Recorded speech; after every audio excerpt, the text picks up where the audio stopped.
Et mon Dieu pourvoira tous vos besoins selon sa richesse, avec gloire en Jésus-Christ. Philippiens 4,9. Abraham refusa de se souiller avec les choses impures des rois de Sodome et de Gomorrhe. C'est pourquoi il refusa de prendre un fil, un lacet ou même un morceau de pain. Lorsque nous avons faim ou soif, nous avons beaucoup de tentations. Nous doutons de placer notre confiance en Dieu pour tous nos besoins.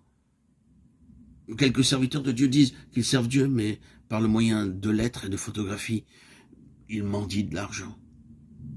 C'est pour cela qu'ils envoient un rapport sur leur œuvre. Ils veulent davantage d'argent, ils ne sont pas satisfaits. Ils persistent dans leurs demandes et demeurent spirituellement stériles. Mais si vous confiez en Dieu, il pourvoira à tous vos besoins, même au cordon de souliers. N'allez pas vers le roi de Sodome pour réclamer de l'aide. C'est ainsi que beaucoup de croyants perdent leur foi. Pour obtenir un travail ou une promotion, ils s'adressent à des gens du monde et utilisent des méthodes mondaines où ils se confient dans leurs oncles et leurs tantes pour l'argent de leur mariage. C'est pour permettre à Abraham de repousser la tentation d'accepter l'offre du roi de Sodome qu'il reçut de la nourriture spirituelle. Fortifié, il put vaincre la tentation, d'où qu'elle vint. En ces jours de famine en Inde, la tentation consiste à envoyer des rapports en Amérique ou en d'autres pays. Quelle hypocrisie! Ils se trompent eux-mêmes et les autres, ils perdent leur foi en Dieu. Mais si nous honorons Dieu comme le fit Abraham, Dieu nous honorera et pourvoira à tous nos besoins.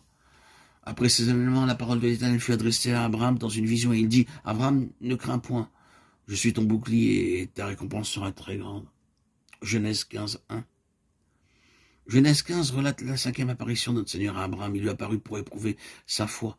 Dans toute l'armure de Dieu, nous avons le bouclier de la foi, Éphésiens 6, 16, car ce n'est que par une foi vivante et forte que nous pouvons vaincre l'ennemi.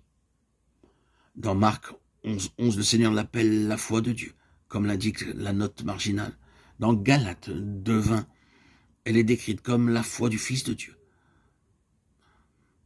Ce n'est qu'en étant habité par Dieu que nous avons une foi forte. Dieu dit à Abraham, dans cette vision de Genèse 15, « Abraham, crois-moi et crois à ma parole. » Dieu dit plus loin, « Je suis ton bouclier et ta récompense sera très grande. » Dans le psaume 84, 12, Dieu est décrit comme un soleil et un bouclier. La récompense dépend de la foi. Sans une foi réellement active, nous ne pouvons pas être récompensés. Le Seigneur utilise la souffrance et les épreuves pour nous donner la foi. 1 Pierre 1, 7. Dieu avait parlé si clairement à Abraham, cependant il lui était difficile de croire. Genèse 15, 2, 3.